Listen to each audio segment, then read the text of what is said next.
7월 10일 오늘의 말씀은 이사야 1장 1절에서 20절입니다. 유다왕 우시야와 요담과 아하스와 히스기야 시대에 아모스의 아들 이사야가 유다와 예루살렘에 관하여 본 계시라. 하늘이여 들으라. 땅이여 귀를 기울이라. 여호와께서 말씀하시기를 내가 자식을 양육하였거늘 그들이 나를 거역하였도다. 소는 그 임자를 알고 나귀는 그 주인의 구유를 알건만은 이스라엘은 알지 못하고 나의 백성은 깨닫지 못하는도다 하셨도다. 슬프다 범죄한 나라요 허물진 백성이요 행악의 종자요 행위가 부패한 자식이로다. 그들이 여호와를 버리며 이스라엘의 거룩하신 이를 만홀히 여겨 멀리하고 물러갔도다. 너희가 어찌하여 매를 더 맞으려고 패역을 거듭하느냐.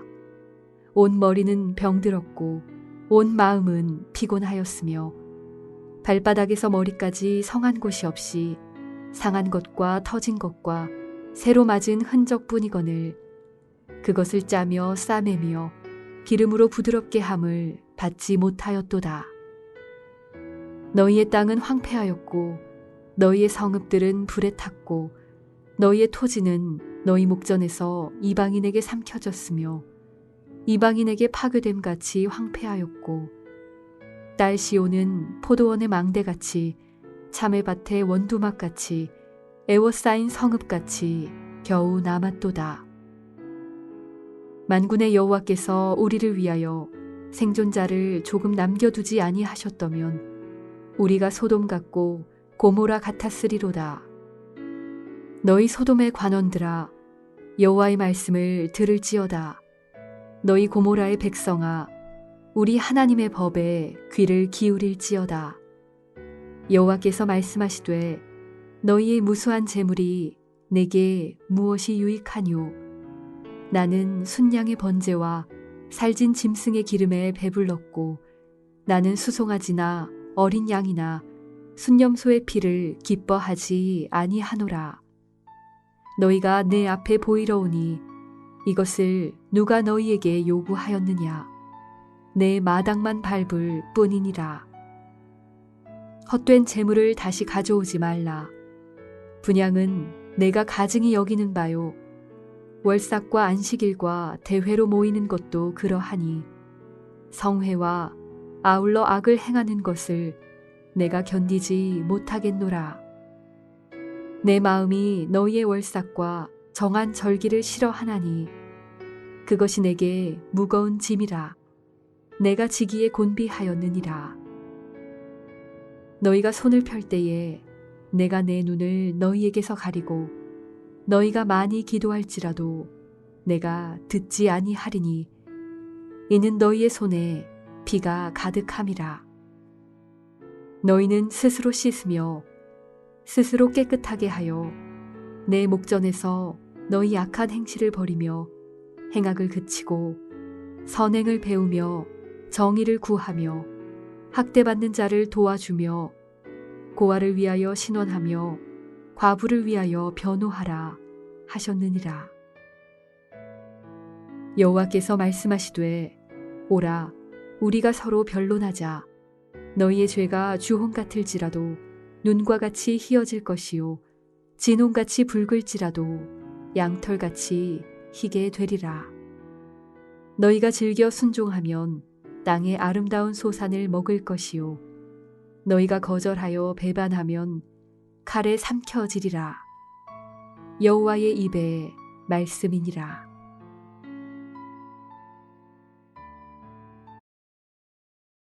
사랑하는 브릿지웨이 교회 형제자매님들 안녕하십니까? 알토그룹의 권재명입니다. 오늘은 여러분들과 매일 성경 7월 10일자 말씀인 이사야서 1장 1절에서 20절까지의 말씀과 묵상을 나누고자 합니다. 이사야서는 구약 시대의 가장 위대한 선지자 중 하나로 꼽히는 이사야에 의해 씌어졌습니다.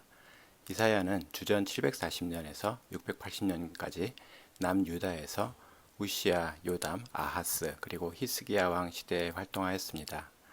비슷한 시대에 활동한 선지자로는 북이스라엘에서 활동했던 아모스 선지자와 호세아 선지자가 있습니다.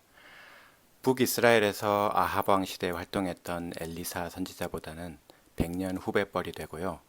남유다가 바빌로니아에 의해 멸망한 시기에 활동했던 예레미야 선지자보다는 100년 선배뻘이 됩니다. 이사야가 활동한 시기는 대외적으로는 이사야 활동기인 722년에 북이스라엘을 멸망시킨 아시리아가 팽창하던 시기였고, 내부적으로는 아하스 왕과 므낫세 왕 통치 하에서 우상 숭배가 심해지던 시기였습니다. 이사야서는 구약 선지서 중에 가장 깁니다. 총 66장으로 이루어져 있는데요. 처음 39장은 이사야 시대에 일어나는 일들을, 후반 27장은 이사야 사후 150년 후의 일인 바빌론에서의 포로 생활과 귀환 시기의 내용을 다루고 있습니다. 이사야서는 크게 심판과 위로라는 두 가지 주제를 다루고 있습니다. 첫 번째 주제는 심판에 대한 경고입니다. 이사야는 이스라엘과 유다의 죄인들에 대한 징벌이 아시리아와 바빌로니아를 통해 이루어질 것이라고 예언합니다. 이사야서의 두 번째 주제는 위로입니다. 이사야는 죄악에 대한 징벌이 끝나면 하나님이 그 나라를 회복시키시려 평강의 왕을 보내실 것이라고 예언합니다. 이사야서는 다른 어떤 구약서보다 메시아에 대한 언급이 많이 나오는데요. 그렇기 때문에 제5복음서로도 불립니다. 심판과 위로, 징벌과 평강의 왕, 이 두 가지 상반된 주제를 기억하시고요. 이사야를 통해 말씀하시는 하나님의 음성을 앞으로 8월 말까지의 DT를 통해서 함께 들으실 수 있기를 기원합니다. 이사야서 소개가 좀 길어졌는데요. 지금부터는 오늘 본문 묵상을 여러분과 나누고자 합니다. 오늘 본문의 제목을 저는 하나님의 꾸중이라고 붙여보았습니다. 하나님의 꾸중의 특징을 저는 4가지로 정리해 보았는데요. 첫 번째 특징은 우리를 살리는 꾸중이라는 것입니다. 여러분은 살면서 몇 번의 꾸중을 받아보셨나요? 누구에게서 어떤 꾸중을 받으셨나요? 저희는 어린 시절에는 부모님의 꾸중을 받기도 하고, 동네 어른들의 꾸중을 받기도 하고, 고등학교 때, 중고등학교 때 선배님의 꾸중을 받기도 하고, 또 학교 선생님의 꾸중도 받습니다. 커서는 직장 상사의 꾸중도 받고, 배우자의 꾸중도 받고, 어떤 경우에는 교회의 리더에게 꾸중을 받기도 합니다. 이러한 꾸중 중에서 어떤 것이 우리를 살리려는 꾸중이었나요? 어떤 꾸중은 꾸중받는 사람을 위해서라기보다는 꾸중하는 본인의 분풀이 차원인 경우도 있습니다. 하나님의 꾸중은 결코 그렇지 않습니다. 5절에서 8절까지 하나님은 죄인들이 당신을 거역하고 사는 삶이 상처투성이이고 골병이 들었으며 황폐해지고 불에 타있고 약탈당하고 박살나는 것, 이러한 모습을 안타까워하십니다. 하나님의 꾸중은 우리가 우리 자신을, 형제 자매와 이웃과의 관계를 망가뜨리는 것에서 돌이키고자 하시는 꾸중입니다. 죽음의 길로 걸어가고 있는 우리를 살리시려는 꾸중입니다. 하나님의 꾸중의 두 번째 특징은요, 형식적인 신앙 행위보다는 우리 내면의 근본적 변화를 하나님이 원하신다는 것입니다. 꾸중을 받을 때 우리는 겉의 행실만 바꾸어서 꾸중을 모면하고자 할 때도 있습니다. 그러나 하나님이 간절히 원하시는 것은 우리 내면과 삶의 근본적인 돌이킴입니다. 12절에서 17절까지 하나님은 당신에게 바치는 제물, 또 하나님의 이름으로 하는 모임, 행사, 절기, 그리고 하나님께 팔을 벌리고 드리는 기도, 이런 것들이 당신을 지치게 하고 짐이 된다고 하십니다. 그러한 종교 행위들이 나쁜 것이어서가 아니라 이보다 훨씬 중요한 내면의 정결함, 긍휼, 정의와 공의, 스스로를 낮추는 섬김을 추구하지 않았기 때문입니다. 하나님의 꾸중은 우리가 약육강식과 물신주의, 그리고 적자생존의 논리에서 돌이켜서 약한 자를 돌아보고 공의와 섬김, 그리고 희생의 길, 참 생명의 길을 걷기를 권면하시는 그러한 꾸중입니다. 하나님의 꾸중의 세 번째 특징은 완전한 돌이킴과 회복의 길을 보여주신다는 것입니다. 저희가 경험하는 어떤 꾸중은 혼만 나고 돌이킬 방법이 없는 경우가 있습니다. 이러한 꾸중은 저희를 낙심하게 합니다. 하나님의 꾸중은 그렇지 않습니다. 18절에서 하나님은 우리의 죄가 주홍빛과 같다 해도 눈처럼 희어질 것이라 약속하십니다. 그리고 우리가 생명의 길에 순종하면 땅에서 나는 좋은 소산을 먹을 것이라 약속하십니다. 이 약속을 하나님은 예수 그리스도의 십자가의 희생으로 이루시고 확증하여 주셨습니다. 하나님의 꾸중의 네 번째이자 마지막 특징은 하나님은 꾸중할 자격이 있으신 분이라는 것입니다.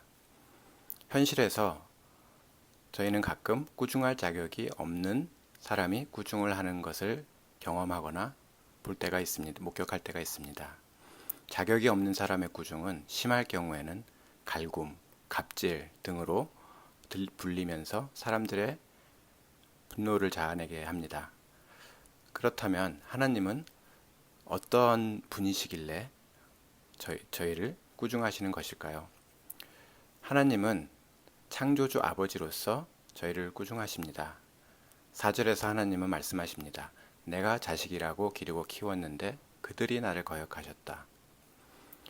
저희가 하나님을 믿건 믿지 않건 저희는 하나님의 피조물이자 하나님의 자녀입니다. 지금도 하나님이 지탱하지 않으면 저희 생명은 한순간에 사라질 그런 존재입니다. 하나님은 저희의 영혼뿐 아니라 육체도 기르시고 키우시고 지탱해 주시는 저희의 참 아버지가 되십니다.